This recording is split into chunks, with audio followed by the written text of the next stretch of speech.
नीलाम्बुजश्यामलकोमलाङ्गं सीतासमारोपितवामभागं बाणो महासायकचारुचापं नमामि रामं रघुवंशनाथम्।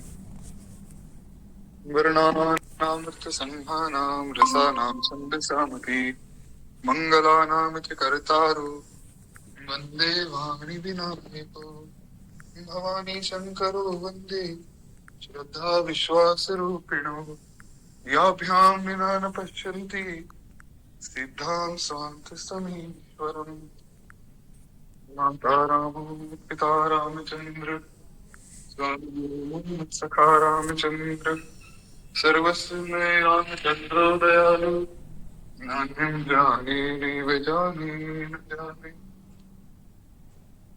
बन्धुं सीते प्राणप्रिय सूक्ष्मशील निधान भरत शत्रुघ्न जन सुखद श्री रामानुज हनुमान जनक सुता जग जननी जानकी अतिशय प्रिय करुणा निधान की ताके जुग पद कमल मनाम जासु कृपा निर्मलमति पाम ताके जुग पग कमल मनाम जासु कृपा निर्मलमति पाम अतुलित बलधामं भीमशैलावदेहं जगज्जीवन् कृशानं ज्ञानिनामावृतम् सकलं निधानं वानराणामधीशं श्रीरघुपति प्रियभक्तं वातजातं नमामि। बंदो तुलसीचर जिनकी हो जग काज कर समुद्र प्रगटे सप्त जहाज कल्याणानां निधानं कलिमलमथनं पावनं पावनानां पाथेयं यं शो सपदि परिपद परिस्थिरस्य विश्रामस्य तथा नियमकं कविवरवचसां जीवनं सज्जनानां बीजं धर्मधर्मस्य प्रभुतो भगवतां भूते रामनाम श्री सीतानाथ समारंभां श्रीरामानन्दार्य मध्यमाम् अस्मदाचार्यपर्यन्तां वन्दे गुरुपरम्परा। प्रह्लाद नारद पराशर पुंडरीक व्यासांबरीश शुक शौनक भीष्मदाल्भ्यां रुक्माङ्गदार्जुन वसिष्ठ विभीषणादीन पुण्यनिमान् परं भागवतां नमामि। वाञ्छाकल्पतरुभिक्ष कृपा सिन्धुभ्यैव च पतितानां पावनेभ्यो वैष्णवेभ्यो नमो नमः। बन्धुं गुरुपदकन्दे कृपा सन्दनरूपहरि महामोहतमपुञ्ज जासुवचन रवि करविकर अस्ति भक्त भगवंत गुरु चतुर नाम बपुएक इनके पगवंदन किए तो नासत विघ्न अनेक। पूरी भक्त वत्सल भगवान की जय। परिशरणम अनंत कोटि ब्रह्मांड नायक अखिल हे प्रतीक असंख्य कल्याण गुणगण मिले सर्वेश्वर परात्पर परब्रह्म भक्त वत्सल शरणागत वत्सल श्री कुशल्यानंद वर्धन श्रीमद दशरथ नंदन श्री सीतापति भगवान श्री रघुनाथ जी की महती कृपा करुणा से हम आप सब आज बहुत ही विशेष दिन पे बहुत ही विशेष चर्चा करने के लिए एकत्रित हुए। एक बार प्रेम से बोलिए जय जय श्री सीताराम। आज का दिन भी बहुत विशेष है क्योंकि आज मौनी अमावस्या है। आज के दिन में क्या विशेषता है वो भी हम चर्चा करेंगे। और आज हम लोग श्री विनय पत्रिका जी का पद नंबर 100 पद संख्या 100 सुनी सीतापति शील स्वभाव बड़ा प्यारा पद आज हम चर्चा करने वाले। तो अगर आप में से किसी के पास विनय पत्रिका जी है तो कृपया आप जो है खोल कर बैठ सकते हैं। नहीं तो कोई बात नहीं, और प्रेम से सुनते रहिए। केवल 2 मिनट प्रेम से हम लोग जो भगवान नाम संकीर्तन करें, उसके बाद कथा में प्रवेश करेंगे। एक बार प्रेम से बोलिए भक्त वत्सल भगवान की जय। श्रीमन्नारायण नारायण नारायण भजमन नारायण नारायण नारायण राम नारायण कृष्ण नारायण राम नारायण कृष्ण नारायण शिव नारायण नारायण नारायण श्रीमन्नारायण नारायण नारायण लक्ष्मी नारायण श्रीमन्नारायण यजमन्नारायण नारायण नारायण सबके नारायण सब में नारायण सब कुछ नारायण नारायण नारायण श्रीमन्नारायण नारायण नारायण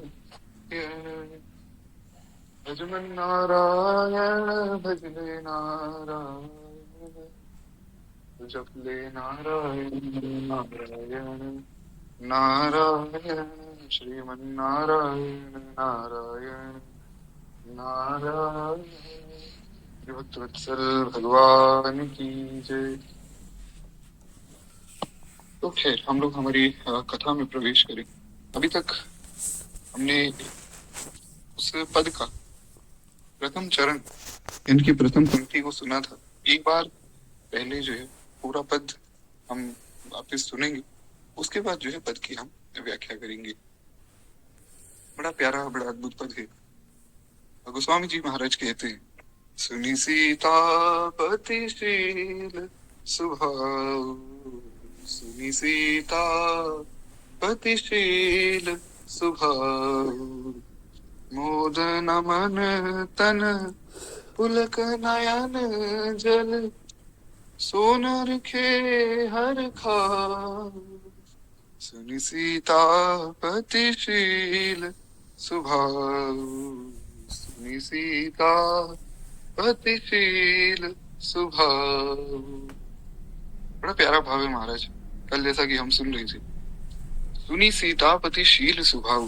गोस्वामी जी कहते हैं कि सीतापति का शील स्वभाव सुनकर जो व्यक्ति द्रवित नहीं होता है, यानी कि भगवान के कौशल्य का वर्णन सुन के, भगवान की महिमा को सुनकर जो व्यक्ति प्रसन्न ना हो, जिसके मन में आनंद की लहर न दौड़े, जिसके नेत्रों में जल ना आ जाए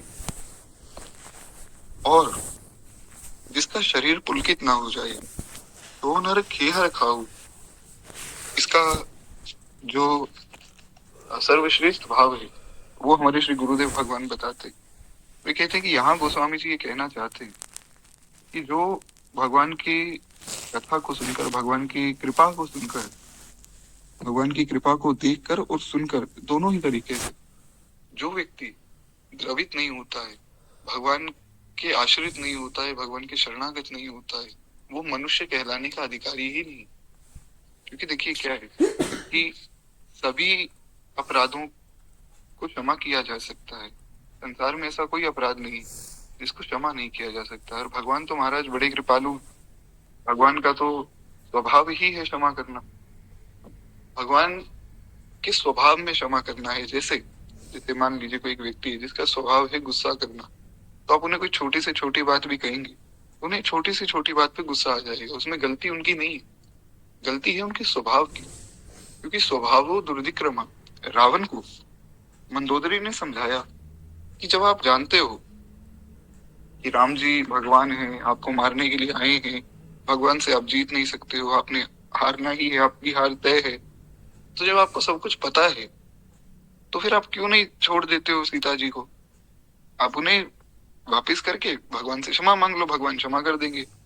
रावण ने कहा कि देखो मंदोदरी, मैं क्षमा तो मांग लूंगा, दिक्कत मुझे कोई नहीं है, और मैं जानता हूँ कि राम जी तो भगवान है, राम अतर्क है, तर्क मन मानी, राम जी तो बुद्धि मन मानी इनसे परे है।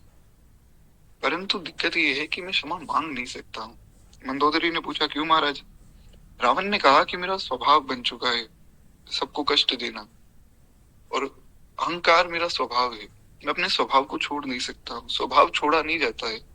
इसलिए तो बचपन से हमारे घर के बड़े बुजुर्ग लोग कहते हैं कि अच्छी आदतें डालो ताकि जीवन में आगे चल के वो हमारा स्वभाव बन जाए। दूसरों की मदद करना, अच्छे से सबसे बात करना, ये सब हमारे स्वभाव में होना चाहिए महाराज। खैर, यही बात दुर्योधन ने कही। दुर्योधन ने तो साफ ही कह दिया कि मैं जानता हूँ धर्म क्या है अधर्म क्या है, मैं सब जानता हूँ, पर फिर भी मैं अधर्म कर रहा हूँ। क्यों? क्योंकि मेरा स्वभाव है अधर्म करना, मैं स्वभाविक ही अधर्मी हूँ। तो खैर, कुछ इस प्रकार भगवान का स्वभाव है कृपा करना, क्षमा कर देना। रणत पाल रघुवंश मणि, करुणा सिंधु करारी, शरण गए प्रभु राखी है, तब अपराध बिसारी। बड़ा प्यारा भाव है महाराज। गोस्वामी जी कहते हैं श्रीमद् रामचरितमानस में कि प्रणत पाल रघुवंश मणि, करुणा सिंधु खरारी। भगवान प्रणत पाल हैं, दीनों पर दया करने वाले और दुखी व्यक्ति का दुख हरने वाले। और कैसे? प्रणत पाल रघुवंश मणि, करुणा सिंधु। भगवान करुणा के सागर हैं। जैसे एक छोटा बच्चा, वो चाहे कितनी भी गलती करे, पर माता कभी उसे मारती नहीं। अब आप खुद सोचिए कि जब एक बच्चा जन्म लेता है तो उससे पहले वो माँ के गर्भ में रहता है, और माँ के गर्भ में वो बहुत बार माता को लात भी मारता है, माता को बहुत कष्ट भी होता है। अब माता ही अगर ये सोचने लग जाए कि एक बार ये जैसे ही बाहर आएगा तब मैं इसे सबक सिखाऊंगी, तो फिर तो महाराज संसार में कोई बच्चा आने के लिए ही तैयार ना हो। क्योंकि अगर माँ ही मारने लग जाए तो फिर बालक की गति कहाँ? तो बस उसी प्रकार, जैसे एक बच्चा चाहे माँ के गर्भ में रहकर उसे लात भी मार रहा हो, पर जैसे ही उसका जन्म होता है माता सबसे ज्यादा प्रसन्न होती है। सबसे ज्यादा प्रसन्न माता ही होती है महाराज। उसी प्रकार हम कितनी ही गलतियां क्यों ना करें, पर भगवान उन्हें क्षमा कर देते हैं। इसका मतलब ये नहीं है कि हम गलतियां करते रहें। इसका मतलब ये है कि जो हमसे जाने अनजाने में अभी तक गलती हो गई है उसके लिए हमें घबराना नहीं, क्योंकि ये मार्ग डरने वालों के लिए नहीं है, ये मार्ग तो निडर लोगों के लिए महाराज है। तो प्रणत पाल रघुवंश मणि, करुणा सिंधु रारी, शरण गए प्रभु राखी, तब अपराध विसारी। जो शरण में जाता है उसको भगवान रखते हैं। कैसे? तब अपराध विसारी, उसके अपराधों को भूल जाते हैं। उसने जितनी गलतियां की हैं, जितने पाप किए हैं, सब भूल जाते हैं और उसे अपने शरण में ले लेते हैं। इसीलिए तो ये सिद्धांत है कि जिस व्यक्ति की एक बार गुरु दीक्षा हो जाती है उसके किए गए सब पाप खत्म हो जाते हैं। प्रारब्ध को छोड़ के संचित क्रियमान सब पाप खत्म हो जाते हैं। और दीक्षा में ये उपदेश दिया जाता है एक शिष्य को कि अभी तक के जितने पाप थे वो तो खत्म हो गए, बस ये प्रयास करो कि आगे तुमसे कोई पाप ना बने, तो तुम सीधा भगवत धाम को जाओगे। खैर, तो एक बार प्रेम से बोलिए भक्तवत्सल भगवान की जय। तो भगवान का स्वभाव है कृपा करना।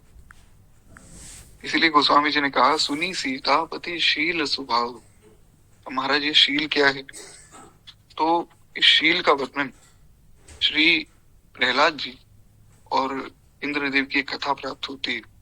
एक बार की बात है, इंद्रदेव ने देखा कि महाराज ये प्रहलाद नाम का जो बालक है इसकी बड़ी महिमा संसार में गाई जा रही है और भगवान का परम भक्त भी इसे कहा गया है, और इसका भजन भी ऐसा है कि भगवान स्वयं इससे बहुत प्रसन्न है।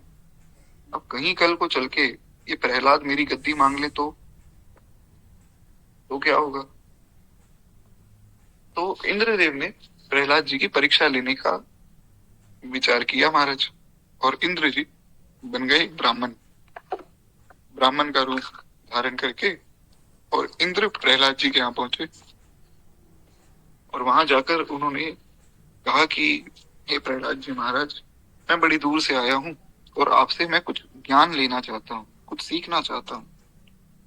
तो पहले के समय में क्या होता था, आजकल तो विद्या को भी धन से खरीदा जाता है। पहले के समय में पढ़ाने के पैसे नहीं लेते थे कोई भी।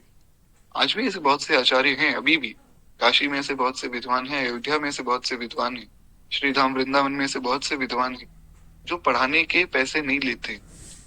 एक भी रुपया पढ़ाने के बदले नहीं लेते। हाँ, कोई शिष्य जो है अपने मन से कुछ गुरु दक्षिणा चढ़ाए, वो भी केवल व्यवस्था के लिए, तो वे शायद आश्रम आदि की व्यवस्था के लिए स्वीकार करते हैं, नहीं तो कुछ लोग तो वे भी नहीं लेते, क्योंकि विद्या का दान किया जाता है।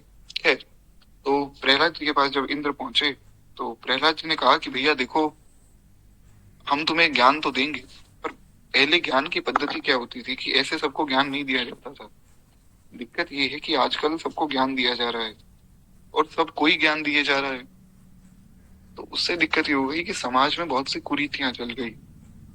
कोई भी व्यक्ति रील बना देता है, अरे महाराज कृष्ण क्या है, कृष्ण भगवान कैसे है, इन्होंने तो गोपियों के वस्त्र चुराए, माखन चोरी करते थे, ये भगवान कैसे हो गए। और बहुत से लोग मान भी लेते हैं, महाराज भगवान की सत्ता ही खत्म कर दी।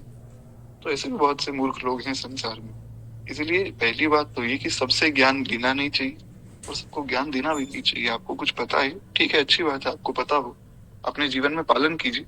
हर एक व्यक्ति को उसको बताने की आवश्यकता नहीं। श्रद्धावान लभते ज्ञानम, भगवत गीता में भगवान चौथे अध्याय के 39वें श्लोक में कह रहे हैं कि अर्जुन, ज्ञान सबको नहीं दिया जाता है, श्रद्धावान लभते ज्ञानम। ज्ञान तो भगवान युधिष्ठिर जी को भी दे सकते थे, भगवत गीता का, भीम को भी दे सकते थे, नकुल सहदेव को भी दे सकते थे। और सहदेव तो महाराज ऐसे पराक्रमी थे और साथ के साथ ऐसे विद्वान थे कि वे सब कुछ जानते थे, वे भविष्य देख सकते थे, उन्हें तो पता था कि युद्ध में क्या होने वाला है। फिर भी भगवान ने ज्ञान अर्जुन को ही क्यों दिया? क्योंकि श्रद्धावान लभते ज्ञानम। भीम और युधिष्ठिर जी के मन में ये भाव था कि अरे कृष्ण तो हमारे छोटा भाई है, अब जब कृष्ण हमारा छोटा भाई है तो छोटे भाई से हम क्या ज्ञान लेंगे महाराज। तो इसलिए भगवान ने अर्जुन को सबसे उपयुक्त समझा। खैर, तो प्रहलाद जी ने इंद्रदेव को कहा कि देखो, मैं तुम्हें ज्ञान तो दूंगा, परंतु पहले तुम्हें कुछ समय तक मेरे पास रहना होगा, यहाँ सब सेवा करनी होगी। उसके बाद अगर मुझे लगेगा कि तुम ज्ञान के अधिकारी हो, तब मैं तुम्हें ज्ञान दूंगा। तो इंद्र वहां ब्राह्मण के रूप में रहने लगे। 1 साल तक उन्होंने खूब सेवा भी की। उसके बाद प्रहलाद जी को पता लगा और प्रहलाद जी के मन में ये भाव हुआ कि ठीक है, अब जो है इन्हें ज्ञान देना चाहिए। तो महाराज प्रहलाद जी ने कहा कि पूछो, तुम्हें क्या जानना है। तब इंद्र ने पूछा कि हे भगवान, मुझे ये बताइए, सबसे बड़ा गुण क्या है, और ऐसा कौन सा गुण है जो सबसे ज्यादा आचरणीय है, जिसका आचरण किया जा सकता है। तो प्रहलाद जी बताते हैं, वहां पर प्रहलाद जी ने वर्णन किया है कि सबसे बड़ा गुण और सबसे ज्यादा आचरणीय गुण ही है शील। जिस व्यक्ति में शील होता है ना, वो व्यक्ति सबको प्रिय है, उस व्यक्ति का सब सम्मान करते हैं। कहाँ तक कहा जाए, भगवान में शील गुण की प्रधानता है तो आप देखिए, रामचरितमानस में वर्णन करते हैं गोस्वामी जी, वैरी राम बड़ाई करें, वैरी भी राम जी की बड़ाई करते हैं। ऐसा संसार में कोई दूसरा राजा हुआ ही नहीं जिसकी बड़ाई उसके दुश्मन भी करते हो। यहाँ तक कि कृष्ण रूप में भी भगवान ही आए हैं, भगवान में तो भेद नहीं है, राम कृष्ण तो एक है, ठीक है, तो ठाकुर जी। पर फिर भी जब भगवान कृष्ण रूप में आए तो कंस आदि लोग भगवान को गलत बोल रहे थे, जो कि दुष्टों का स्वभाव है। परंतु जब राम रूप में भगवान आए ना, राजा के रूप में, तो उस वक्त भगवान के वैरी भी उनकी बड़ाई करते थे। जैसा कि मैंने अभी रावण की कथा आपको सुनाई, रावण भगवान की बड़ाई करता है। एक बार एक मंत्री ने रावण से कहा कि देखो, आपका भाई कुंभकर्ण मर गया, आपका बेटा मेघनाद भी मारा गया, और आपको पता है कि अब आप भी मारे जाओगे, आप बचोगे तो नहीं। रावण ने कहा, बात तो सही है, अब तो मैं भी मारा ही जाऊंगा, क्योंकि जिनका मुझे सहारा था, कुंभकर्ण और मेघनाद, मेन मेरे वही 2 हथियार थे, वे दोनों ही चले गए। तो उस मंत्री ने कहा कि मैं आपको एक सुझाव देता हूँ, आप ऐसा करो कि आप ना राम जी का वेश धारण कर लो। आपको तो श्री सीता जी ही चाहिए, तो आप अपना मनोरथ पूरा कर लो राम जी का वेश धारण करके, तो मरने से पहले आपका मनोरथ पूर्ण हो जाएगा। रावण ने उस मंत्री को डांट दिया महाराज, तुरंत। रावण ने कहा कि अरे मूर्ख, तू कैसी बात कर रहा है, तू मुझे श्री राम का रूप धारण करने के लिए कह रहा है, उस मंत्री ने कहा कि महाराज मैंने कुछ गलत तो कहा नहीं, और आपके पास और कोई रास्ता भी नहीं है श्री सीता जी को पाने का, एक ही अंतिम रास्ता बचा है, आगे आपकी मर्जी है। रावण ने कहा कि भैया मैं राम जी का रूप धारण कर ही नहीं सकता हूँ। तो उस मंत्री ने कहा कि आप तो मायावी हैं, आप तो सब कुछ कर सकते हैं। बोला नहीं नहीं, जो रूप मैं धारण करता हूँ ना, वो रूप धारण करने के लिए पहले मुझे उसका चिंतन करना पड़ता है, पहले उस पर ध्यान लगाना पड़ता है, उसके बारे में जानना पड़ता है, सोचना पड़ता है, फिर जाकर मैं उस रूप में ढलता हूँ। और जब मैं राम जी के बारे में सोचता हूँ ना, तब माँ जानकी तो छोड़ो, मुझे तो मंदोदरी भी माता के रूप में दिखाई देती है। ऐसा स्वभाव है, ऐसे हैं श्री राम जी, मैं कैसे उनका रूप धारण कर लूं। भगवान श्री जानकी जी को छोड़कर अन्य किसी स्त्री को गलत दृष्टि से देखते ही नहीं महाराज, सबको माता की दृष्टि से देखते हैं। तो ये है भगवान का शील गुण। शील गुण का मतलब क्या है ये जानना बहुत आवश्यक है, जो हम सुनने वाले हैं। सुनी सीतापति शील स्वभाव, तो इसमें शील स्वभाव का मतलब क्या है? शील स्वभाव है जो सहज ही करुणा करने वाले, जो सहज कृपाला दीन दयाला। गोस्वामी जी ने कहा ना श्रीमद् रामचरितमानस में, जो सहज कृपाला, भगवान सहज कृपालु हैं और दीन दयालु। तो शील गुण का मतलब है जो व्यक्ति दूसरे का दुख ना देख सके, उसमें शील है। जो व्यक्ति सबसे प्रेम से बात करता हो, वो शीलवान है। जो व्यक्ति सबकी सहायता करता हो, वो शीलवान है। तो ऐसे कुछ कुछ गुण मिलाकर शील गुण बनता है, ऐसा वर्णन अनेक शास्त्रों में किया गया है। तो भगवान का शील गुण कैसा है, अब हम वो सुनने वाले हैं। लेकिन उससे पहले हम थोड़ा अन्य चर्चा करें। गोस्वामी जी ने कवितावली में कहा है कि एक बहुत सुंदर जो कविता गोस्वामी जी ने लिखी है, अब वो मुझे याद नहीं, पर बड़ी प्यारी कविता है महाराज। उसमें श्री गोस्वामी जी महाराज कहते हैं कि प्रभु का शील तो देखो, इतने बड़े हैं भगवान, फिर भी भगवान में शील गुण की प्रधानता है, और ये केवल भगवान में ही हो सकती है। आप संसार में किसी को भी देखिए, को ऐसा जन्मा जग माही, जो प्रभुता पाई जाहि मद नाही। महाराज गोस्वामी जी कहते हैं कि कौन ऐसा है संसार में जिसको थोड़ी बहुत प्रभुता मिली हो और उसके अंदर अहंकार ना आ गया हो। किसी एक व्यक्ति को छोटी से छोटा कोई पद भी मिल जाता है ना, तो वो व्यक्ति बहुत अहंकार में डूब जाता है, सामने वाले को वो कुछ समझता ही नहीं। और यही अगर कोई पुलिस अधिकारी बन जाए या कोई नेता बन जाए, तब तो वो किसी को कुछ नहीं समझते। तो जब एक संसारी पुरुष में इतना अभिमान है, जो कि झूठा है, ऐसा तो है नहीं कि एक व्यक्ति सारी उम्र ही पुलिस का अधिकारी बना रहेगा या नेता बना रहेगा, बना भी रहेगा तो मरने के बाद तो नहीं बना रहेगा महाराज। तो वो झूठा अभिमान है, आज है कल नहीं, मृत्यु का क्या पता कब आ जाए। परंतु भगवान में तो अभिमान सच्चा हो सकता है। भगवान तो सर्वशक्तिशाली, सर्वव्यापक है, अचिंत्य, असंख्य भगवान में सामर्थ्य है, पर फिर भी भगवान में बिल्कुल भी अहंकार नहीं, जरा भी अहंकार नहीं महाराज।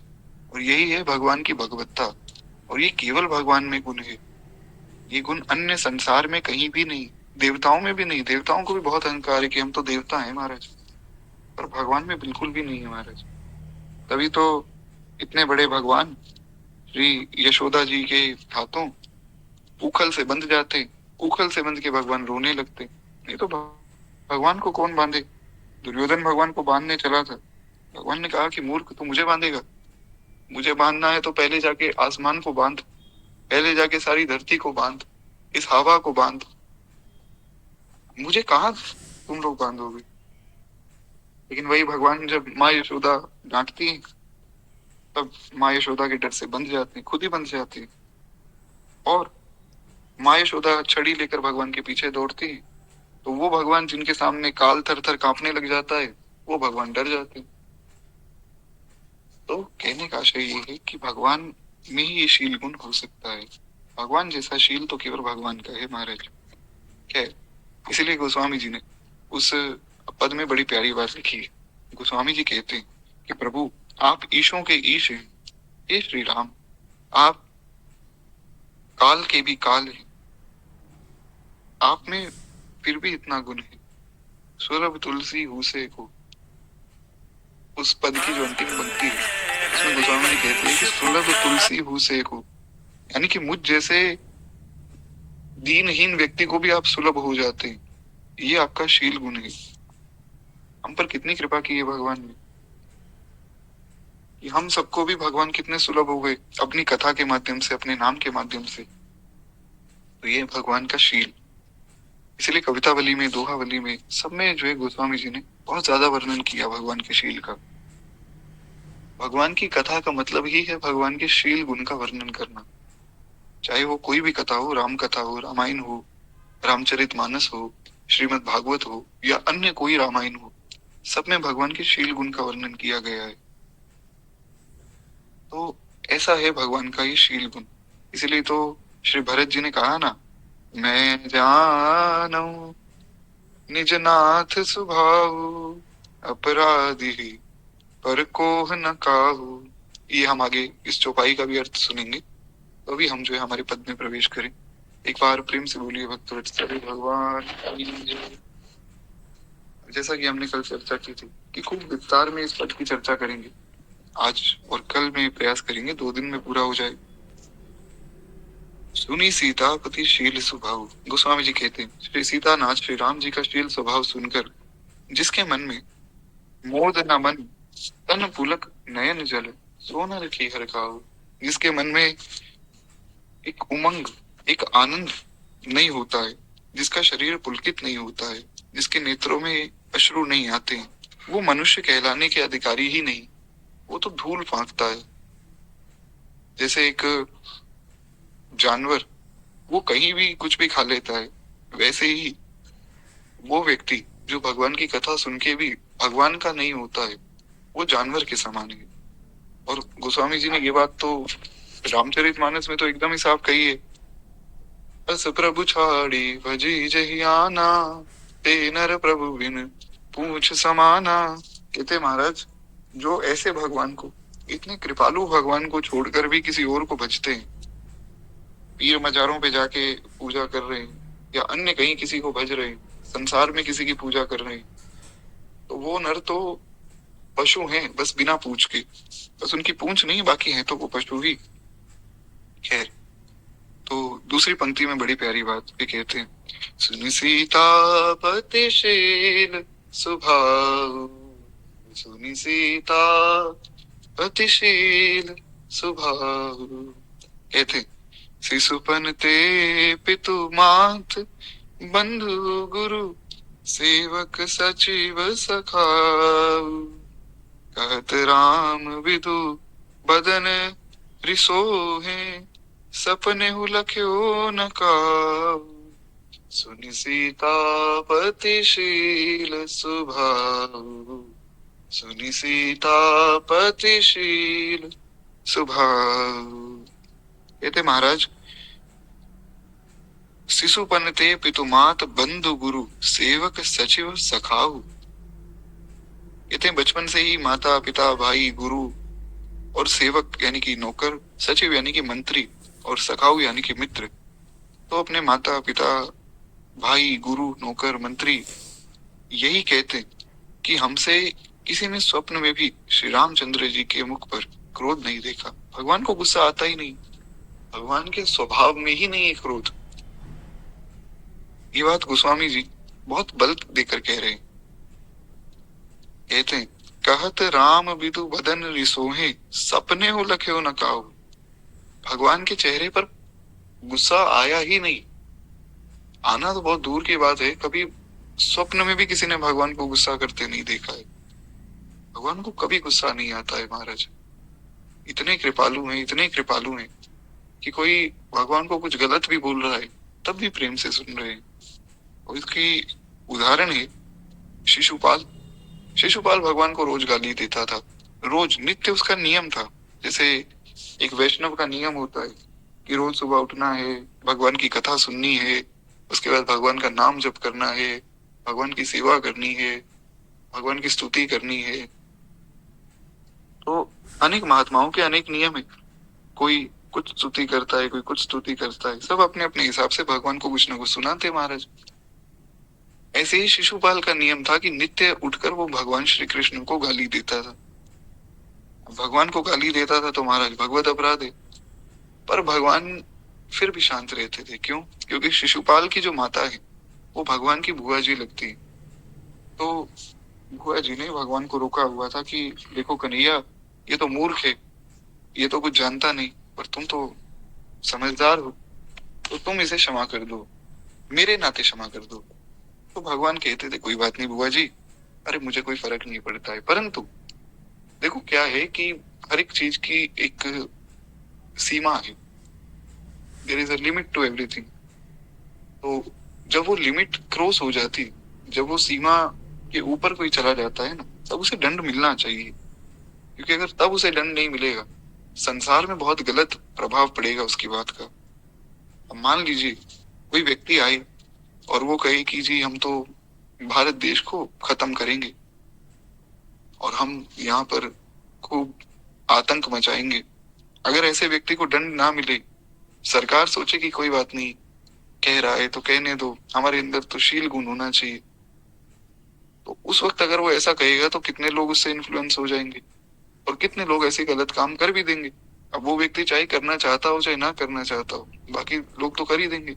तो इसलिए उसको दंड मिलना तुरंत ही बहुत जरूरी है, ताकि एक संदेश पहुंचे कि जो भी ऐसी बात करेगा उसे ऐसा दंड मिलेगा। तो इसलिए भगवान ने कहा कि इसे दंड तो मिलेगा, पर हाँ, आप कहती हो तो मैं इसको 100 गाली माफ कर देता हूँ।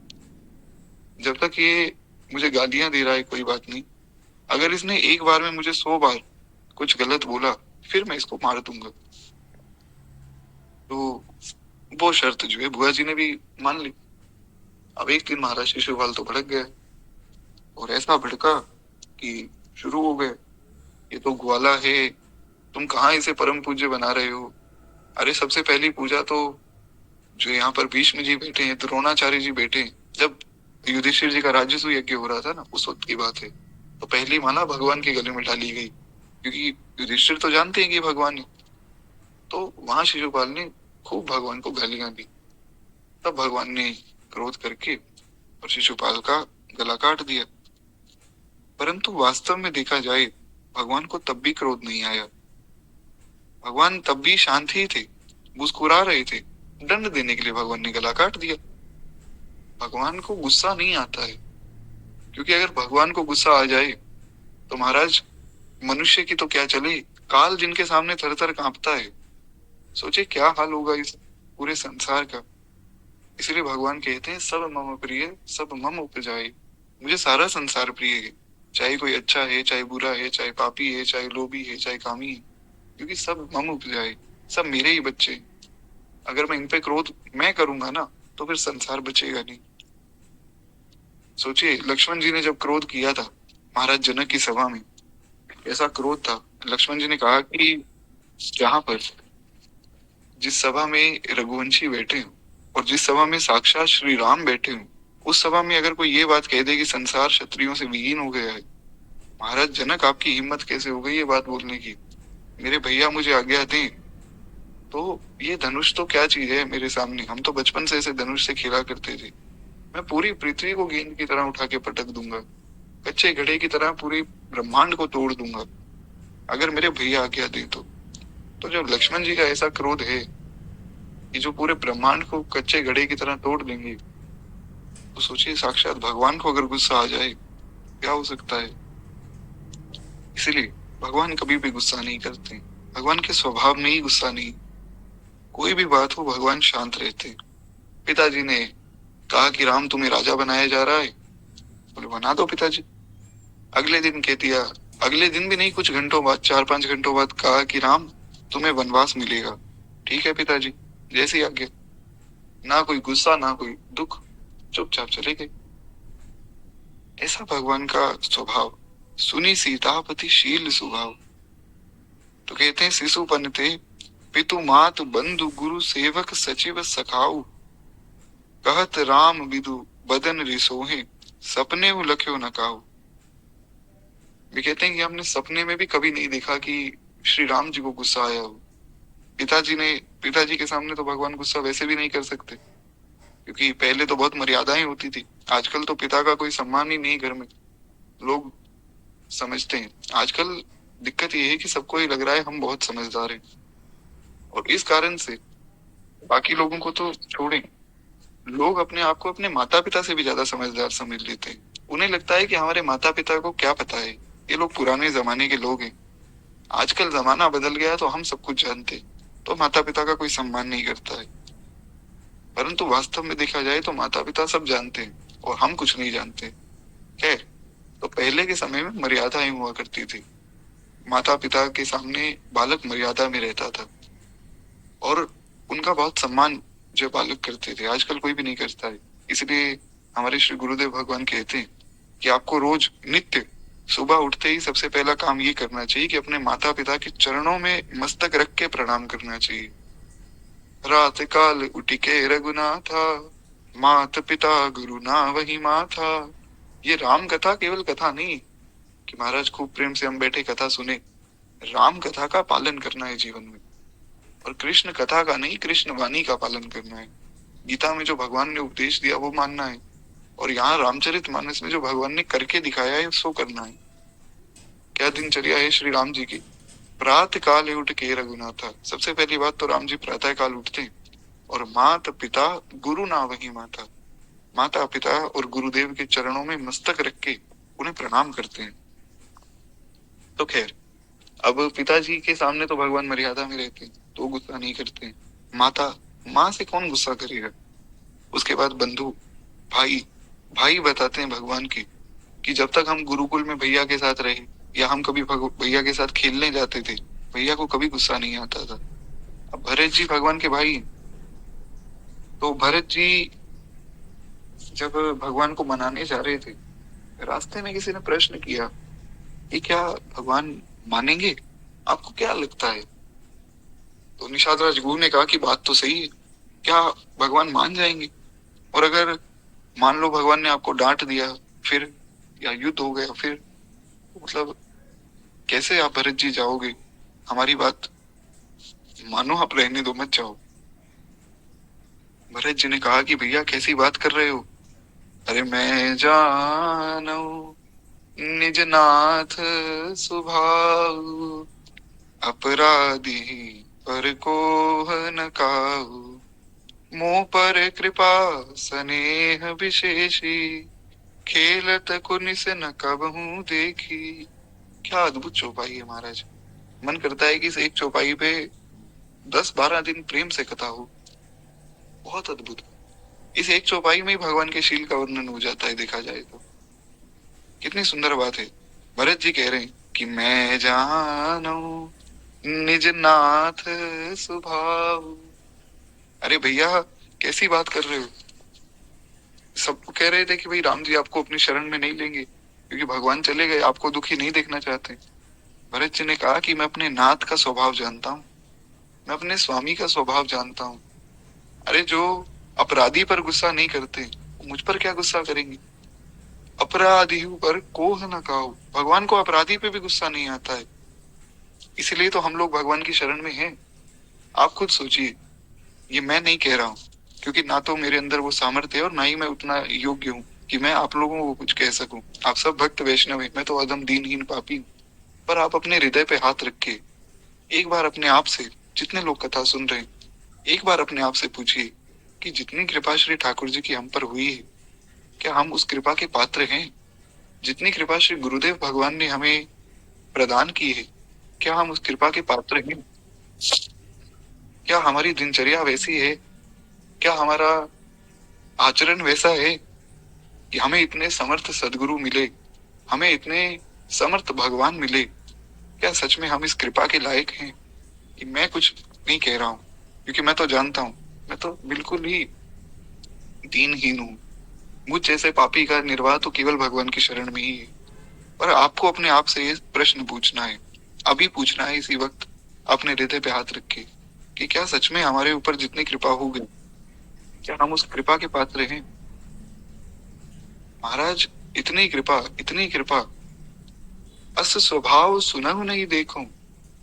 नित्य अगर आप ये अनुभव करेंगे ना कि भगवान ने इतनी कृपा कर दी जिसके मैं पात्र नहीं हूँ, आपको पता लगेगा भगवान की कितनी कृपा है हमारे ऊपर। हम दिन भर उल्टी सीधी बातें कर रहे हैं, दिन रात पाप कर रहे हैं, भगवान फिर भी बढ़िया भोजन देते, खूब सुंदर मिष्ठान खाने को दे रहे हैं, खूब सुंदर प्रसाद पाने को मिलता है, रहने के लिए बढ़िया भगवान ने व्यवस्था दी है घर की, आराम से सोने के लिए सुंदर गद्दा है, बढ़िया नींद आ रही है। लोगों को नींद नहीं आ रही है महाराज, लोग दवाई लेकर सो रहे हैं। मैं जानता हूँ बहुत से ऐसे लोग हैं जिनके पास इतना पैसा है, इतना पैसा है कि पैसा खत्म ही ना हो। इतना पैसा है उन लोगों के पास कि आज अगर वो काम करना छोड़ दे, अगले 50 साल 100 साल तक खूब प्रेम से वे आराम से रह सकते हैं।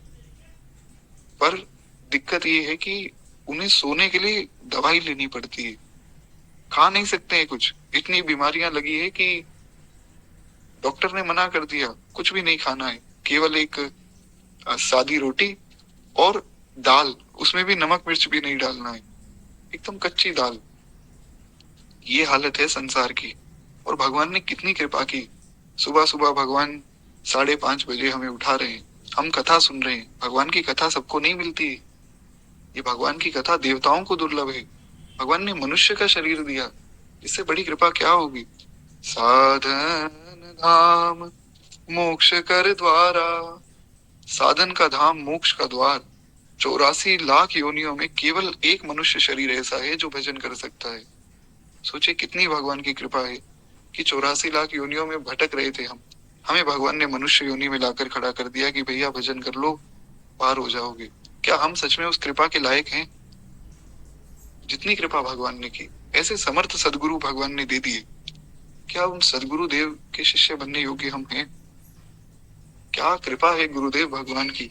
आते नवः परमेश जो, गुरुदेव के आकार में रहता अंधेरा ही अंधेरा, मोह का संसार में। सारा संसार अंधेरे में डूब जाता अगर भगवान श्री गुरुदेव के रूप में ना आते।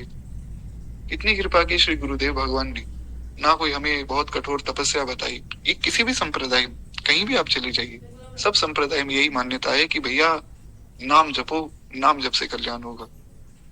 कोई कठोर साधन नहीं बताया गया है, कोई कठोर तपस्या नहीं करनी है।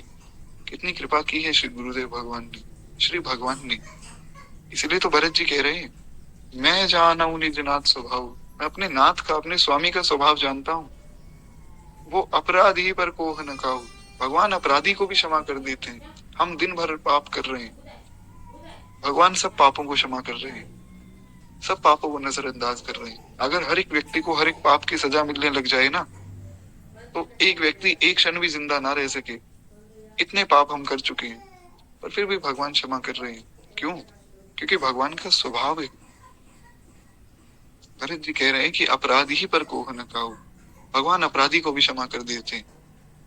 और भरत जी कहते हैं कि मुझे औरों का तो पता नहीं भैया, मुझे मेरा पता है। मुझ जैसे पापी को भगवान क्षमा करते हैं। क्यों? कहते हैं मुझ पे भगवान का स्नेह थोड़ा अधिक है। अधिक कैसे है? कहते हैं जब भगवान हमारे साथ खेलते थे ना बचपन में, खेलते वक्त भी भगवान को खुन्नस नहीं होती थी।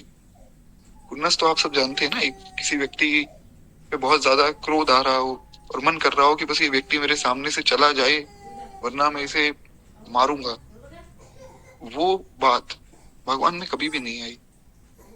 खेल में तो महाराज सबको ही गुस्सा आता है, कोई कितना ही बड़ा शीलवान हो। अगर मान लीजिए खेल चल रहा है तो निश्चित रूप से ऐसा होगा कि कोई ना कोई चीटिंग भी करेगा, थोड़ा बहुत ऊपर नीचे होता है खेल में। अब कोई चीटिंग करेगा तो दूसरे को गुस्सा आएगा, स्वाभाविक आएगा। भगवान को खेल में भी गुस्सा नहीं आता है। कैसा अद्भुत स्वभाव है महाराज भगवान का। इसलिए तो गोस्वामी जी ने कहा कि ऐसे ठाकुर जिनकी शरण में मुझ जैसे दीनहीनों का निर्वाह हो रहा है, उनके शील का वर्णन मैं क्या करूंगा। गोस्वामी जी कहते हैं कि महाराज सुलभ तुलसी हुसे को, कवितावली में जो कविता है उसमें कहते हैं मुझ जैसे को भी भगवान सुलभ हो गए। मैं योग्य नहीं हूँ, दीन सब अंगहीन छीन मलिन अघी अघाई। गोस्वामी जी कहते हैं मैं दीन हूँ, सब अंगों से हीन हूँ, क्षीण हूँ, मलिन हूँ, अघी अघाई, क्या क्या अवगुण है मेरे।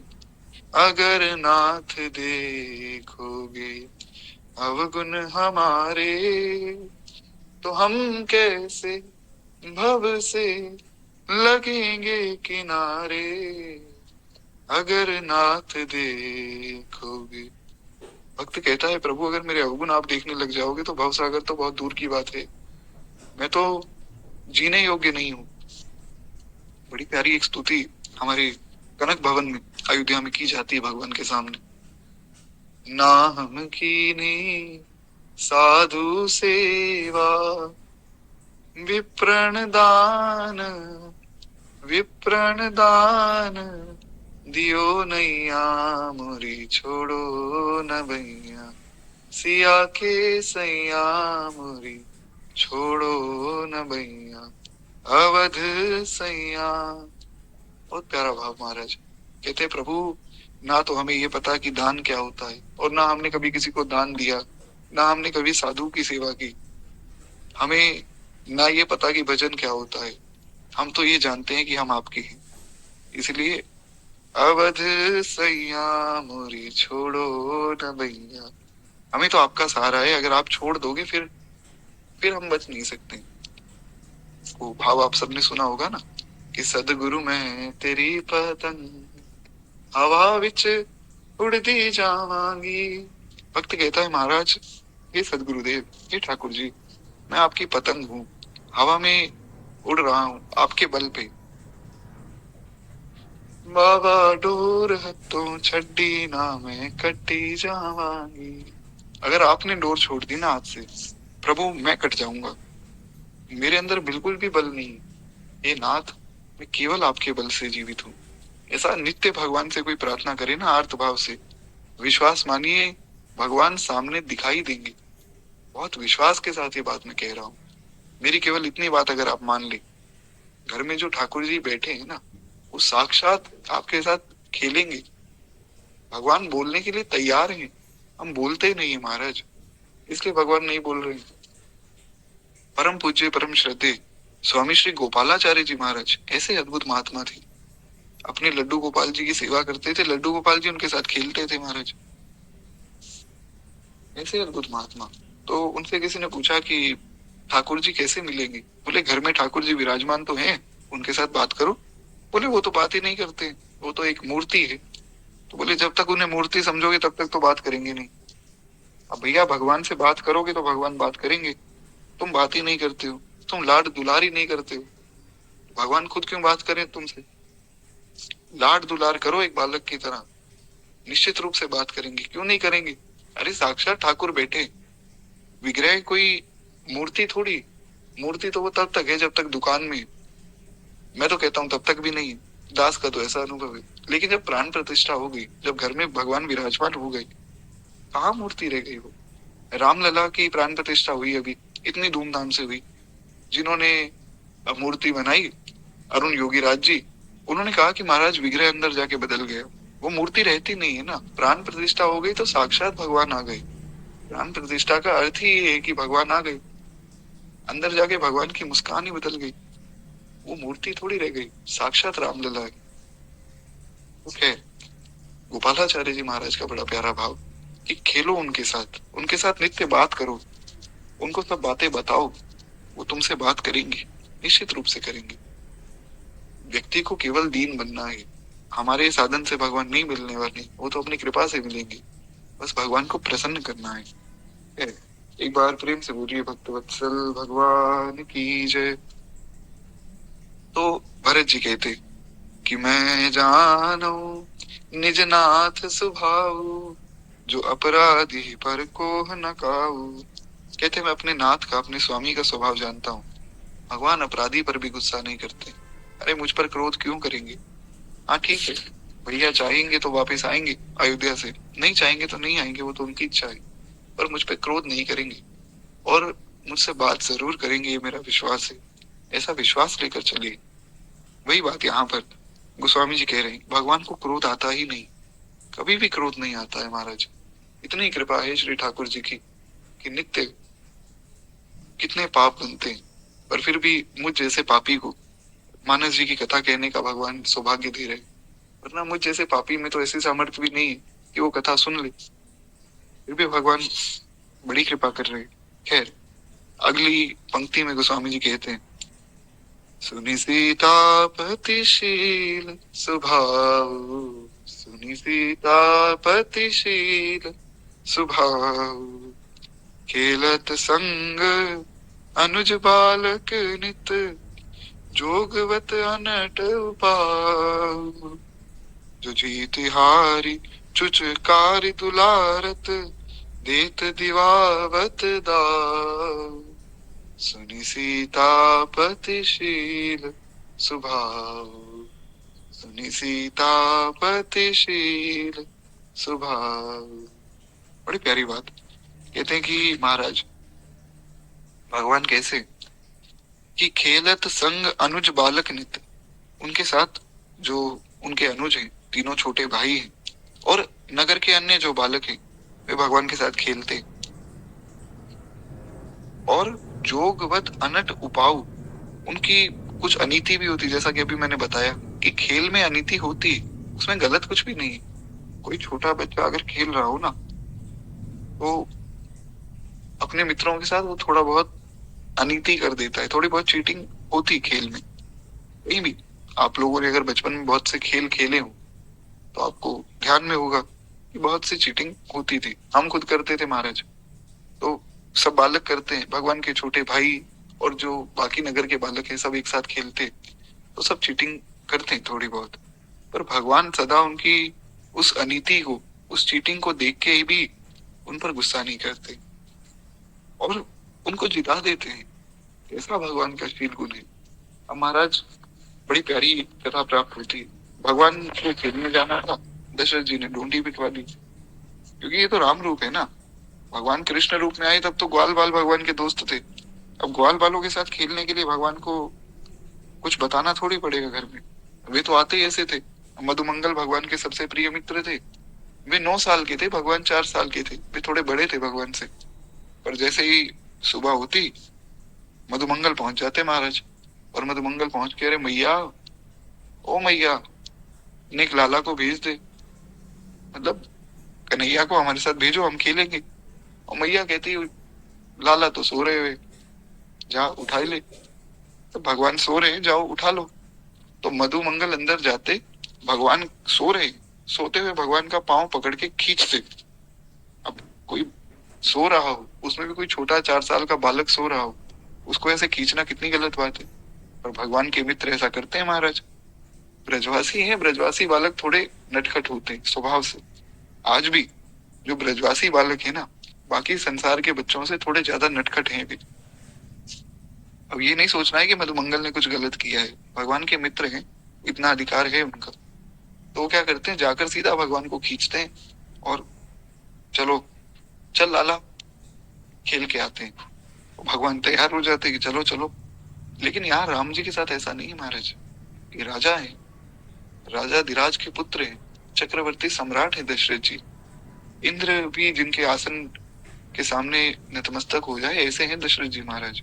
उनका पुत्र अगर खेलने जा रहा है तो कुछ मर्यादा है उस खेल की। तो भगवान के मित्र जब आते हैं तो वे ऐसा नहीं करते जैसा यहाँ पे मधुमंगल जी ने किया है। वे आते हैं और प्रार्थना करते हैं कि राम भद्र, आप हमारे साथ खेलिए। राम जी कहते हैं कि चलो भैया चलो, हम खेलेंगे। तो पूरे नगर में पहले दशरथ जी डोंडी पिटवाते हैं।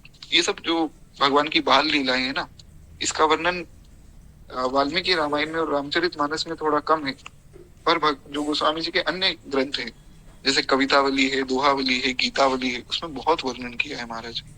इतनी सुंदर सुंदर बाल लीलाएं लिखी हैं गोस्वामी जी ने कि कोई पढ़े तो पढ़ता रह जाए, खूब आनंद आता है। खैर, एक बार प्रेम से बोलिए श्री बाल रूप भगवान श्री राम की जय।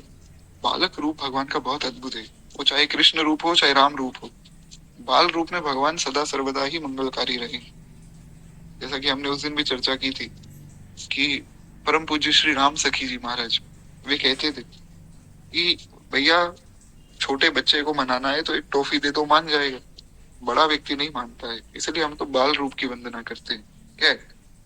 तो भगवान को जब खेलने जाना है, दशरथ जी ने डोंडी पिटवा दी कि आज रामभद्र खेलने जाएंगे। और सब उनका खेल देखने आते। खेल देखने आते तो लक्ष्मण जी ने कहा मैं तो अपने भैया की टीम में रहूंगा, मैं भैया से अलग नहीं होऊंगा। बोले ठीक है महाराज। तो भरत जी ने कहा कि मैं भी भैया से अलग क्यों हो जाऊं? अरे भैया से अलग अगर मैं हो गया तो मेरी गति कहाँ है? भरत जी तो भरत जी हैं, परम भागवत महाभागवत। अब जहां भरत जी हैं वहां शत्रुघ्न जी हैं। अब देखिए, शत्रुघ्न जी की भक्ति को श्रेष्ठतम कहा गया है। भरत जी से भी ज्यादा श्रेष्ठ अगर किसी की भक्ति है तो शत्रुघ्न जी की है। क्यों? क्योंकि भरत जी ने तो केवल भगवान का प्रेम संसार को दिया। सिय राम प्रेम पीयूष पूर्ण, होत जन्म न भरत को। गोस्वामी जी ने कहा कि महाराज, श्री राम जी का प्रेम, भगवान से प्रेम कैसे करते हैं? अगर भरत जी ना आते तो संसार में पता ना लगता कि प्रेम क्या होता है। वो तो ठीक है, पर शत्रुघ्न जी ने भगवान से ज्यादा प्रेम भक्त से किया है।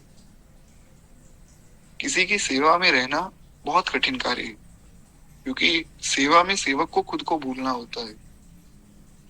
शास्त्रों का, न्याय शास्त्र का सिद्धांत है कि सेवक और भिखारी इनकी कोई इज्जत नहीं होती। सेवक को स्वामी कभी भी कैसे भी डांट दे, और सेवक का अपना भी कोई सुख नहीं है, अपनी कोई इच्छा नहीं होनी चाहिए, तब सेवा होती है।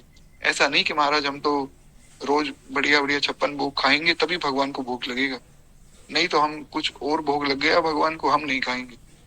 वो सेवा नहीं है। सेवक का खुद का स्वार्थ है ही नहीं। जो स्वामी को भाई, जो ही प्यार वो करे, सोई मोहि भावे। हमारे यहाँ श्री हरिवंश संप्रदाय में सिद्धांत है ना, और बड़ी प्यारी बात है महाराज, जो ही प्यारो करे सोई मोहि भावे। मुझे अन्य कुछ नहीं भाता है, केवल मेरे प्राण प्रियतम जो कर रहे हैं, जो चाहते हैं, केवल वही मुझे भाता है। तो सेवा बहुत कठोर है। सिर बलि जाऊं उचित असमोरा, सेवक धर्म अति कठोरा। हमारे भरत जी ने कहा ना, भरत जी से जब किसी ने पूछा कि भैया आप पैदल जा रहे हो राम जी को मनाने, भरत जी बोले पैदल? अरे मैं तो सिर के बल चल के जाऊं, मेरे लिए वो अच्छा है। मेरे राम जी यहाँ पैदल गए हैं, मुझे तो बहुत दुख हो रहा है कि मैं पैदल चल रहा हूँ। जहाँ मेरे स्वामी पैरों से चले हो, मुझे तो सिर रख के चलना चाहिए वहां। सेवक धर्म बहुत कठोर है भैया, ये भरत जी कह रहे हैं। उसमें भी जो साधु की सेवा करता है, भगवान की सेवा फिर भी एक बार के लिए ठीक है, पर साधु की सेवा बहुत कठिन है महाराज। साधु कभी भी किसी को डांट देते हैं। अब वो कथा तो मैंने आपको सुनाई थी। एक संत थे, उनके यहाँ एक उनके निजी सेवक थे। हर एक संत के कोई परिकर होते हैं। कथा बहुत बड़ी, एकदम शॉर्ट में मैं सुना रहा हूँ क्योंकि हमें पद पूरा करना है। तो उनके एक निजी सेवक थे, मैं नाम नहीं ले रहा हूँ संत का जान के। तो उन सेवक का नाम सेवक ही था। तो अब वे सेवक खूब सेवा करते अपने गुरुदेव की। सुबह उठते, स्नान करते, गुरुदेव को स्नान करवाते, फिर उनके लिए बढ़िया भोग तैयार करते, भगवान को भोग लगाते, फिर गुरुदेव को पवाते, फिर कहीं जाकर कभी समय मिलता तो खुद पाते। रोज ऐसी सेवा करते, और गुरुदेव उनको डांटते, नित्य उनको गाली देते। उनके गुरुजी का नियम था कि नित्य अपने सेवक को सबसे ज्यादा गाली देंगे। तो महाराज एक बार एक सेठ आया कोलकाता से उन महाराज जी के पास। तो उसने सोचा कि मैं भी थोड़ी दिन संतों के पास रहूंगा, संतों की रहनी से रहूंगा। क्या है कि हमारे जीवन में, सबके जीवन में एक बार ऐसा क्षणिक वैराग्य होता है। एक वैराग्य तो है कि संसार छोड़ दिया, वो सब साधु बनेंगे। एक होता है क्षणिक वैराग्य, जैसा सुग्रीव जी को आया, अब प्रभु कृपा करो यही भांति, सब तजी भजन करूं दिन राति। सुग्रीव जी ने कहा कि प्रभु ऐसी कृपा कर दो कि मैं सबको छोड़ के केवल भजन करूं। भगवान बोले भैया ये तो बड़ी अच्छी बात है।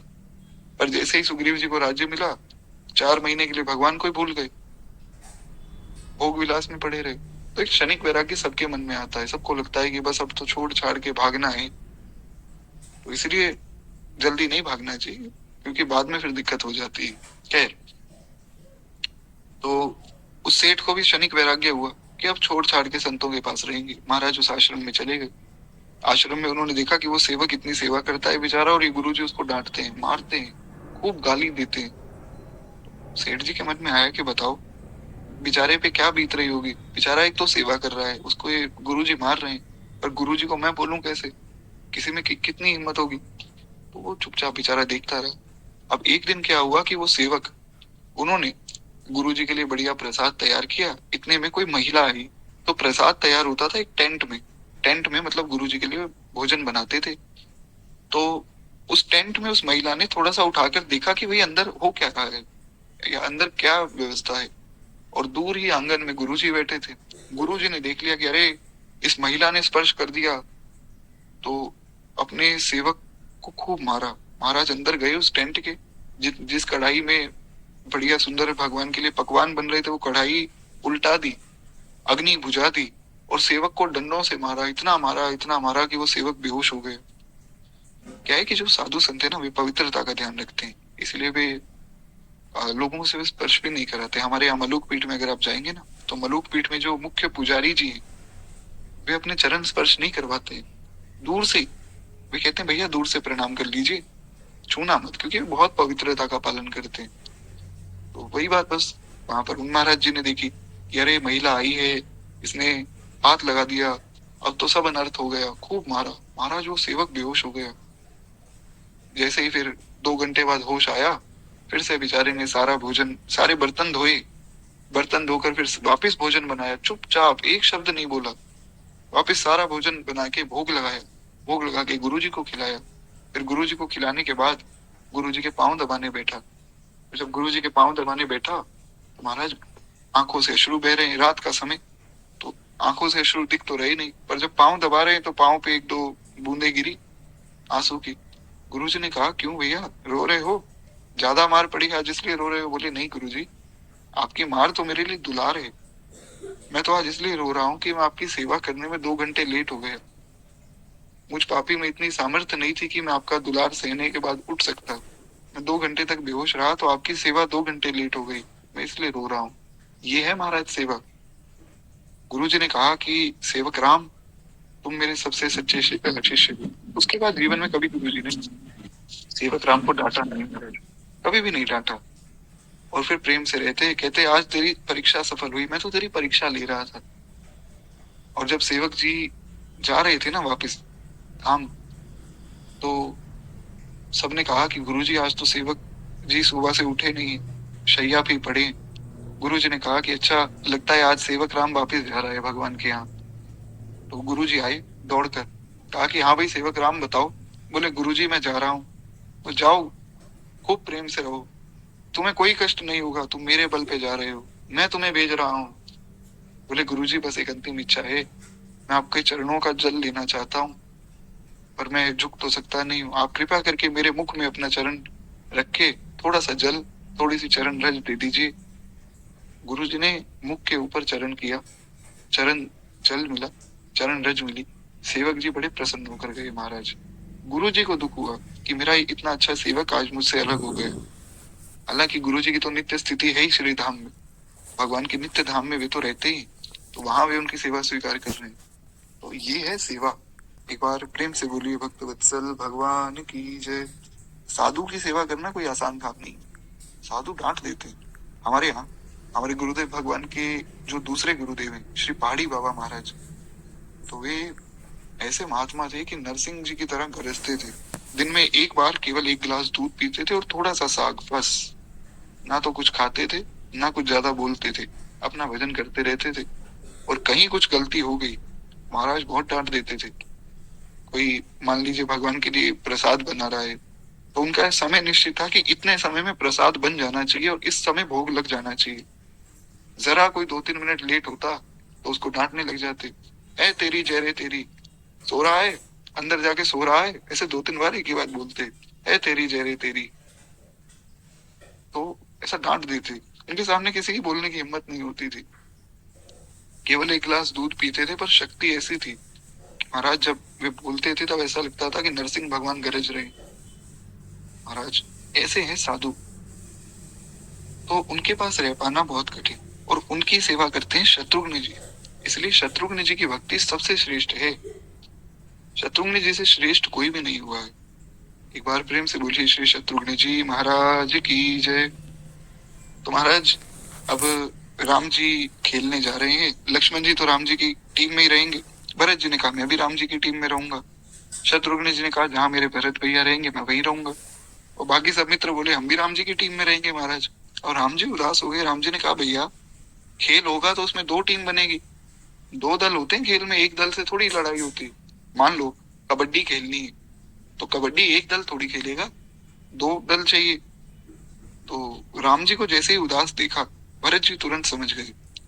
इसलिए भरत जी उत्तम सेवक हैं, जो स्वामी की प्रसन्नता देखे।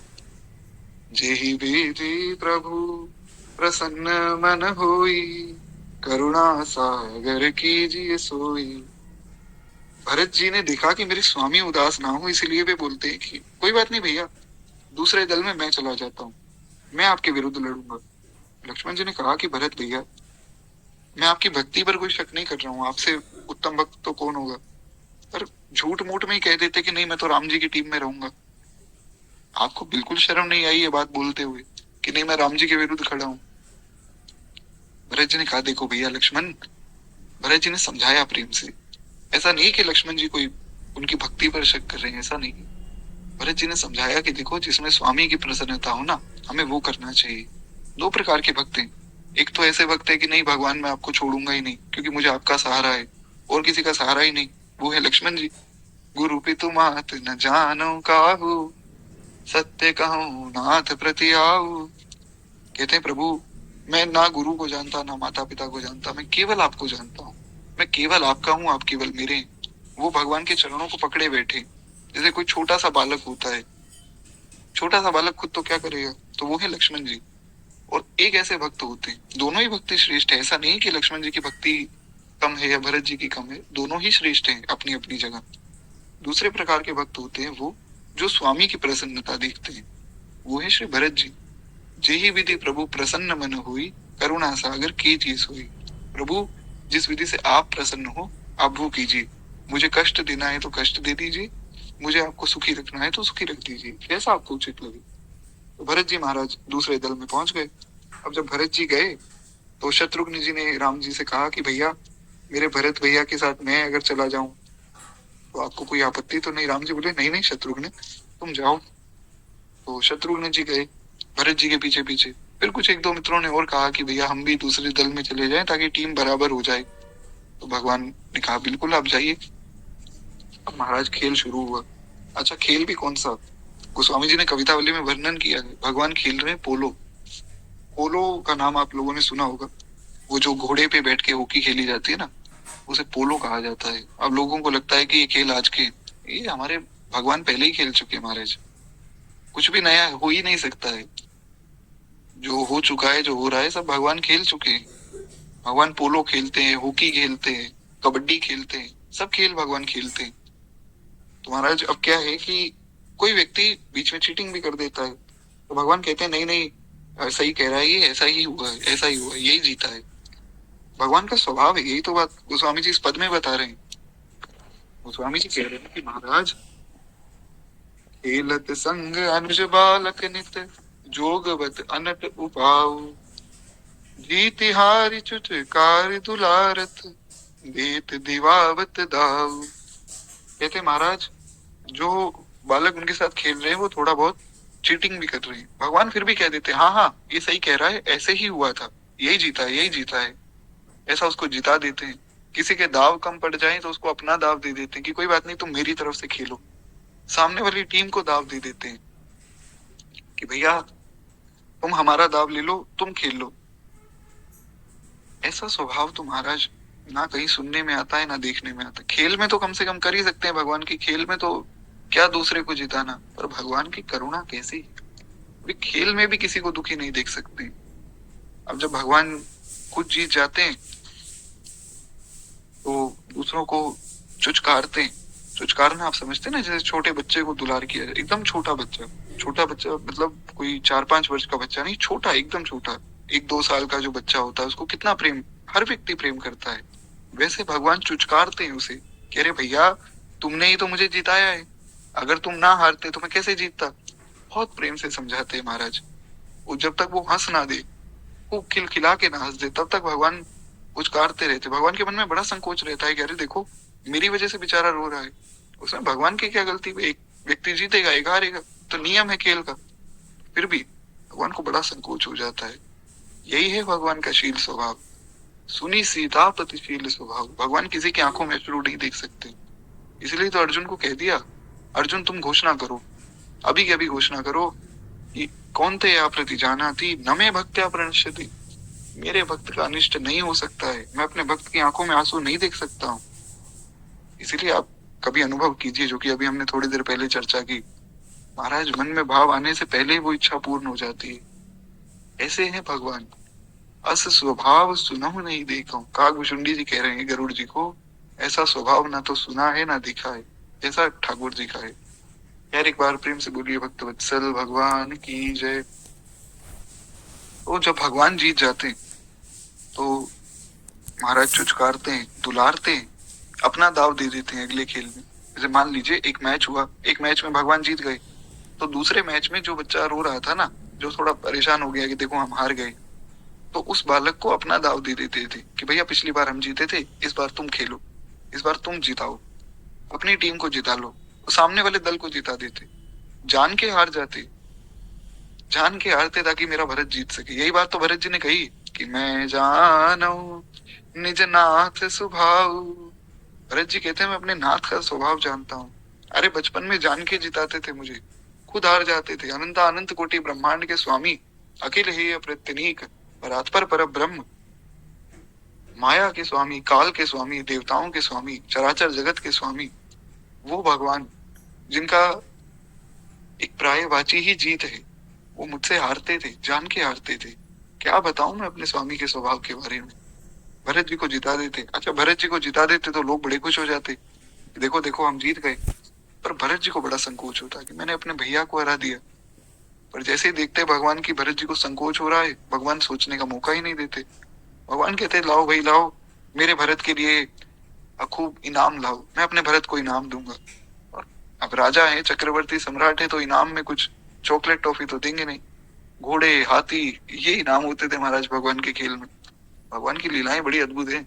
आप कृष्ण लीला पढ़ो और राम लीला पढ़ो, बिल्कुल अलग, बिल्कुल ही ऐसा लगता है कि महाराज एकदम ओपोजिट है दोनों लीलाएं, लेकिन दोनों ही आनंदमयी है। खैर एक बार प्रेम से बोलिए भक्त वत्सल भगवान की जय। तो इस प्रकार भगवान भरत जी को जिताते, उनको खूब लाड दुलार करते, खूब इनाम देते, और जब खुद जीत जाते तो जो सामने परेशान हो जाता उसको शांत कराते। ऐसे हैं श्री ठाकुर जी, ये है भगवान का स्वभाव। एक पंक्ति हम और करें, उसके बाद वाणी को विश्राम देंगे। तो हमारी दो पंक्तियां हुई, इसमें हमने ये जाना कि महाराज भगवान का खेल कैसा है और भगवान का क्रोध, मतलब भगवान को क्रोध नहीं आता है। अब उसके बाद तीसरी पंक्ति में, चौथी पंक्ति में क्षमा चाहूंगा, चौथी पंक्ति में गोस्वामी जी कहते हैं सुनि सीतापतिशील स्वभाव, सुनि सीतापतिशील स्वभाव, शिला सांप संताप विगत भई, परसत पावन पाव, दुई सुगति सो नहिरि हर्ष हिय, चरण छुए को पछताऊ, सुनि सीतापतिशील स्वभाव, सुनि सीतापतिशील स्वभाव। बड़ा प्यारा भाव। अब यहाँ पर हमने खेल का सुन लिया। अब उसके बाद भगवान थोड़े बड़े हुए, बड़े हुए तो महाराज विश्वामित्र जी उनको लेने आए, तथा तो आप सबको ज्ञात है। तो विश्वामित्र जी जब लेकर गए तो सबसे पहला उद्धार हुआ ताड़का का। ताड़का के बाद उद्धार हुआ अहिल्या जी का। अहिल्या जी का प्रसंग तो आप सब जानते हैं। गौतम नारी श्राप वश उपल भई वीर, चरण कमल रज जाति, कृपा करो रघुवीर। महर्षि विश्वामित्र ने बताया कि राघव ये गौतम जी की स्त्री है, जो श्राप के वश ऐसे पत्थर की शिला हो गई। आपके चरणों की रज मिलेगी तो ये वापस स्त्री बन जाएगी, आप चरण रज दे दो। गुरु आज्ञा है इसलिए भगवान चरण रज दे रहे हैं, वरना भगवान तो चरण भी ना रखते, ऐसे संकोची हैं महाराज। हमारे मिथिला में बड़े सुंदर भाव है, जैसे बरसाने में है ना कि वो भगवान को गाली देते हैं ठाकुर जी को, उसी प्रकार हमारे मिथिला में राम जी को गाली दी जाती है, क्योंकि मिथिला में श्री राम जी पहुना है। पहुना है नहीं कि जो है उनके संबंधी, उनके जमाई, तो वहां पर वो राम जी को गाली देते हैं। तो मिथिला में भाव है सब संतों का कि बड़ा संकोची ठाकुर है महाराज, बहुत ही संकोची। अरे इतना शीलवान तो हमने कोई देखा ही नहीं जैसा हमारा जवाई, इसलिए तो वो भगवान के बल पे उछलते हैं वे लोग कि महाराज ऐसे वैसे व्यक्ति के संबंधी थोड़ी हैं।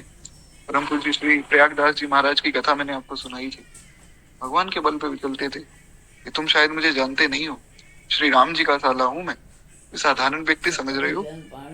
तो ऐसा सम्मान भक्त भगवान के बल पे करते हैं।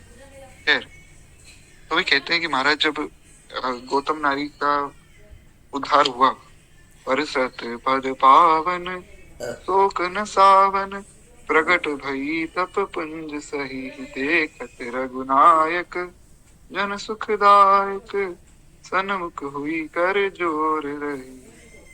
हमने वो पद सुना है, तो उसमें हमने सुना कि परसत पद पावन शोक न सावन, भगवान ने अपने चरणों की रज दी और अहिल्या जी के शोक को हरा। वही उसी लीला का यहाँ पर गोस्वामी जी वर्णन कर रहे हैं कि चरण का स्पर्श होते ही पत्थर की शिला जो है अहिल्या हो गई, जो शाप संताप से छूट गई वो तो छूट गई, उसको तो भगवान ने सदगति दे दी, पर इस बात को उन्होंने मन में कुछ इस प्रकार से बसा लिया कि उनके मन में कोई हर्ष ही नहीं हुआ। भगवान को बड़ा दुख हुआ महाराज, बड़ी पीड़ा हुई। क्यों? भगवान सोचते हैं कि देखो मैं तो हूँ क्षत्रिय और ये है ब्राह्मणी, मैंने ब्राह्मणी के सिर पे पांव रखा है। बहुत संकोच हुआ महाराज भगवान को। तो इसकी भी एक रहस्य संत जन बताते हैं कि भगवान को जब ये संकोच हुआ तो भगवान ने कहा कि अब तो मुझसे पाप बन गया कि मैंने क्षत्रिय होकर ब्राह्मण के सिर पे पांव रखा है। और क्षत्रिय होकर क्या कोई भी व्यक्ति ब्राह्मण के सिर पे पांव कैसे रख सकता है? तो उन्होंने मन में सोचा कि अब इस पाप का पश्चाताप मैं करूंगा। ये बात भगवान सोच रहे हैं जो कि पाप पुण्य इन सब से परे रहते हैं, और भगवान ने तो पांव रखा भी नहीं था। भगवान ने पांव नहीं रखा था, भगवान ने पांव केवल उसके ऊपर किया था, इतने में तो कल्याण हो गया। दूसरी बात, हमारे माता पिता या गुरु, गोस्वामी जी ने कहा माता पिता और गुरु के वाणी बिना ही विचार किए शुभ जानी। माता पिता और गुरु की बात को बिना विचार किए शुभ मानना चाहिए। तो महाराज अगर माता पिता और गुरु कोई गलत बात कह दें तो भी मान लो, गोस्वामी जी कहते हैं तब भी मानो। क्यों? क्योंकि शास्त्र की आज्ञा है, अगर आपके माता पिता या गुरु कुछ कह रहे हैं तो मानना पड़ेगा। अगर आप नहीं मानोगे तो आपको पाप लगेगा। और अगर वो कुछ गलत बात भी बोलते हैं तो भी मानो, क्योंकि अगर वो गलत बात बोलेंगे तो उसका पाप उनको लगेगा। जैसे उदाहरण है युधिष्ठिर। युधिष्ठिर जी को धृतराष्ट्र ने कहा कि जुआ खेलो मेरे बच्चों के साथ। युधिष्ठिर जी जुआ नहीं खेलते, पर पिता समान है धृतराष्ट्र, उनकी आज्ञा हुई है तो जुआ खेल रहे हैं। अब धृतराष्ट्र ने कहा है जुआ खेलने को, जुआ तो शास्त्र विरुद्ध है, तो युधिष्ठिर जी को तो कोई पाप नहीं लगा। लेकिन धृतराष्ट्र के 100 पुत्र मारे गए, पूरी कौरव सेना खत्म हो गई महाराज। तो अगर माता पिता और गुरु शास्त्र विरुद्ध भी कुछ आज्ञा देते हैं तो उसका पाप उनको लगता है। इसलिए हमें उनकी बात को मानना चाहिए, कोई भी बात वे कहें, सब बातें। ये एक शिष्य का, एक पुत्र का कर्तव्य होता है। खैर, तो गुरु जी ने आज्ञा दी है विश्वामित्र जी ने, इसलिए भगवान ने उस शिला पर पांव रख दिया, नहीं तो भगवान तो पांव भी ना रखते। और फिर भी गुरु आज्ञा होने के बाद भी भगवान को थोड़ा मन में संकोच हो रहा है कि मुझसे बहुत बड़ी गलती हो गई, मैंने एक ब्राह्मणी के सिर पे पांव रखा है। तो इसका एक सुंदर भाव देते हैं कि पांव रखने के बाद आगे भगवान जाते हैं तो रास्ते में गंगा जी मिलती है। तो संत कहते हैं कि गंगा जी में भगवान जब नहाए ना तो बड़े प्रसन्न हो गए। आप पढ़िए रामचरितमानस में जहाँ प्रसंग है ना, वहां पे श्री गोस्वामी जी ने कहा है कि चले रघुपति। जहां पर ये शब्द आया है कि चले, तो वहां पर अकेला चले नहीं आया है। पूरी रामचरितमानस उठाकर पढ़िए, जहां जहां शब्द आया है कि चले रघुनाथ, चले रघुपति, चले राघव, वहां आया है हर्ष चले, हर्ष चले, हर्ष के साथ चले। पर इस प्रसंग में वर्णन है कि हर्ष के साथ नहीं चले, भगवान चले दुख के साथ चले कि ये मुझसे बहुत बड़ा अपराध हो गया। कैसा स्वभाव महाराज, इतना शील स्वभाव। तो वहां पर फिर गंगा स्नान करके भगवान हर्षित हुए कि चलो गंगा जी में सब पाप धोने के लिए लोग आते हैं, हमारे भी सब पाप यहाँ धुल गए, अब जो है हमें कोई संकोच नहीं। ऐसे श्री ठाकुर जी। अब सोचिए जब ठाकुर जी इतने शीलवान है तो हमसे अगर कोई अपराध हो जाए, भगवान हमें सजा कैसे दे सकते हैं? भगवान सोच भी नहीं सकते हैं किसी अपने निजी जन को सजा देने का। भगवान बहुत शीलवान है महाराज, बहुत क्षमाशील है भगवान। इसलिए भगवान पे भरोसा करके भगवान के आश्रित हो जाना ही हमारे लिए कल्याणप्रद है। खैर, एक बार प्रेम से बोलिए भक्त वत्सल भगवान की जय। तो कुछ इस प्रकार जो है हमारी 4 पंक्तियां यहाँ पूरी होती। बाकी आगे की जो 5 पंक्तियां हैं वो हम कल की कथा में चर्चा करेंगे। आज वाणी को ही विश्राम देते हुए केवल 2 मिनट प्रेम से